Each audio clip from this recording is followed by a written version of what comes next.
সামর্থ্য থাকলে কখনোই গ্রামে থাকা উচিত নয়। গ্রামে 100 বিঘা জমির মালিক হওয়ার চাইতে শহরে এক টুকরো ভাড়া বাসায় থাকা অনেক ভালো, অনেক আরামদায়ক, অনেক সম্মানের। গ্রামে স্থায়ীভাবে বসবাস করাটাকে কোন সূচকে এগিয়ে রাখা যায়? আসলে এখানে বেশিরভাগ মানুষ এতটাই টক্সিক যে তারা নিজেদের ব্যক্তিগত জীবনের চাইতে আপনার জীবন নিয়ে বেশি চিন্তিত।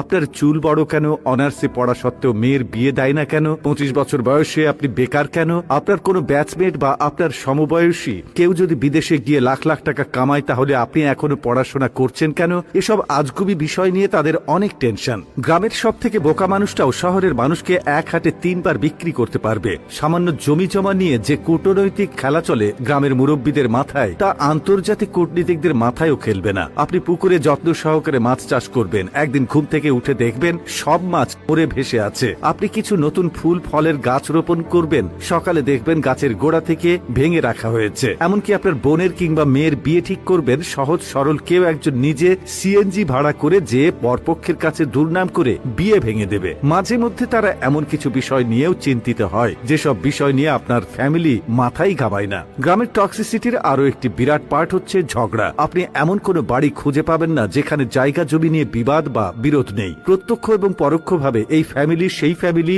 একজন আরেকজনের সাথে ঝগড়ায় লেগেই থাকে। 1 ইঞ্চি জায়গা জমি নিয়ে মামলা মোকদ্দমা, অশ্লীল ভাষায়